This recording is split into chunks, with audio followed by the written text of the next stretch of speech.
धनबाद समाहरणालय में बुधवार को केंद्र सरकार की अर्बन रिवर मैनेजमेंट प्लान पर डीसी आदित्य रंजन की अध्यक्षता में सभी स्टेक होल्डर के साथ एक बैठक आयोजित की गई। बैठक में शहरी विकास मंत्रालय के national institute of urban affair की टीम भी मौजूद रही। आपको बता दें कि urban river management plan Namami Gange के तहत एक दूरदर्शी योजना है, जिसका उद्देश्य शहरों में बहने वाली नदियों को स्वच्छ, सुंदर और पुनर्जीवित करना है। यह योजना नदी आधारित विकास, सीवेज ट्रीटमेंट प्लांट, कचरा प्रबंधन और नदी तटों पर पार्क के रूप में विकसित करने पर केंद्रित है। यह योजना सिर्फ प्रदूषण रोकने तक सीमित नहीं है, बल्कि नदी की अर्थव्यवस्था और शहर की पहचान को नदी से जोड़ने की एक व्यापक पहल है। ये अर्बन रिवर मैनेजमेंट प्लान की एक बैठक है। भारत सरकार की संस्था है जो आके खासकर वैसे तो ये गंगा एवं इसके ट्रिब्यूटरीज के लिए, पर ओवरऑल म्यूनिसिपल एरिया में जो वाटर का यूज है, वाटर का पोल्यूशन है और वाटर का जो प्रवाह है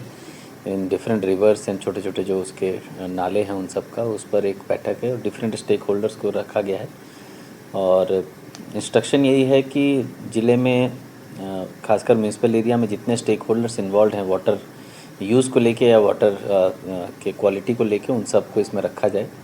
तो हम लोगों ने इसको थोड़ा और एक्सपेंड करने की कोशिश की। धनबाद के लिए खासकर हम लोगों ने सोचा कि पूरे डिस्ट्रिक्ट का ही वाटर मैनेजमेंट प्लान बनाया जाए, क्योंकि आज जो रूरल एरिया है कल हो सकता है अर्बन एरिया हो जाए, और अर्बन एरिया में भी कई बार जो गंदा आता है वो रूरल एरिया से आता है and vice versa. Urban area का जो कचरा है वो निकल के फिर गाँवों में जाता है।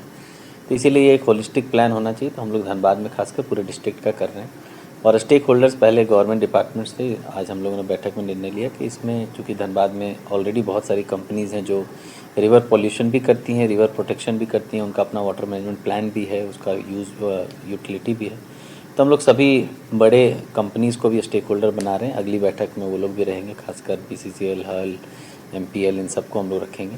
साथ ही साथ दामोदर वैली कॉरपोरेशन धनबाद में है, जिसका काफ़ी बड़ा एरिया पड़ता है, और डैम की वाटर क्वालिटी वही होगी जो रिवर की वाटर क्वालिटी होगी, क्योंकि end of the day dam में पानी रिवर से ही जा रहा है, और रिवर की क्वालिटी वही होगी जो उसमें नालों से पानी जा रहा है, उसकी क्वालिटी होगी। तो सब चूँकि वाटर बॉडी सब कनेक्टेड हैं, तो इसीलिए हम लोग DVC को भी इसमें इनवाइट करेंगे, स्टेक होल्डर बने। तो मूल रूप से एक holistic plan for the district बनेगा, जहाँ water conservation, water use efficiency और वाटर की क्वालिटी मॉनिटरिंग की एक चीज़ बनेगी, और जिससे आने वाले समय में जो वाटर स्कार्सिटी है और दामोदर की जो लाइफ है वो बढ़ सके, उसके लिए कोशिश। ये उसी का पार्ट है। हम लोग चेक पॉइंट्स बना रहे हैं। लास्ट 15 साल का डेटा भी हम लोग मॉनिटरिंग के लिए ले रहे हैं कि जो रिवर वाटर का क्वालिटी का जो डेटा है वो पोल्यूशन डिपार्टमेंट से, और यहाँ पर ऑलरेडी कुछ NGOs, कुछ समितियाँ हैं जो काम कर रही है दामोदर को बचाने के लिए, उन सब से हम लोग मूल रूप से सारा डेटा ले रहे हैं। और ऐसा कोई संज्ञान में आएगा तो वो उस पर जो नियम संगत है कि भाई इंडस्ट्री है तो उसको अपना वाटर ट्रीटमेंट प्लांट लगाना है,